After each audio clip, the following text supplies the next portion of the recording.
What's up, everybody? Good afternoon, or as good as you can make it, I guess. Got a little bit of Seahawks news here, and it's both good and bad at the same time. So we're going to definitely have to kind of try to find the glass being half full here. Although I think that at best we can make it like 30% full. I don't think we're getting halfway. But it was just recently reported by Ian Rappaport on Twitter that the Seahawks are bringing in Jason Peters for a visit tomorrow. Jason Peters, one of the best offensive tackles of his era, probably going to go to the Hall of Fame one day. He's 41 years old, he's made 9 Pro Bowls, and he still wants to play football.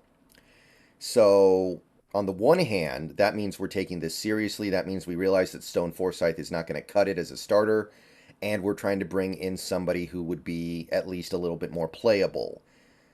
However, this also indicates that the Charles Cross injury might be serious enough to where he misses significant time and we actually need Peters to play for us, which is why we're thinking about doing this. If we believed everything was all great with Cross, I don't think we'd be doing this, because you also have to realize bringing in Jason Peters does not mean he gets to just start playing immediately. The plan would be, as this tweet from Rappaport points out, Jason Peters would start on the practice squad and then work his way up, like it was for when he was a Cowboy last year.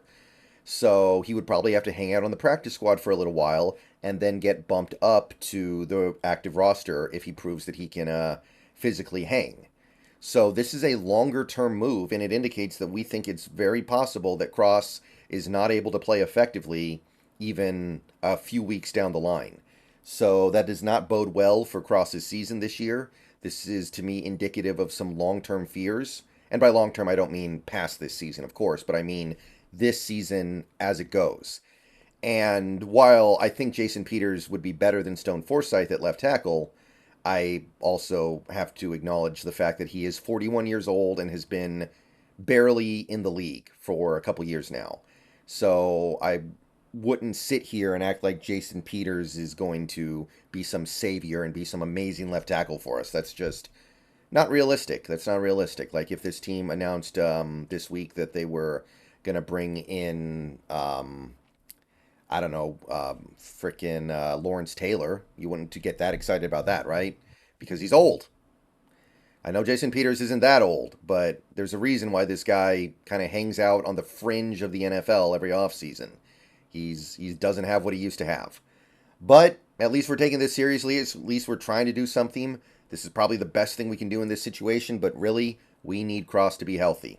All right, see you guys later. Go Hawks.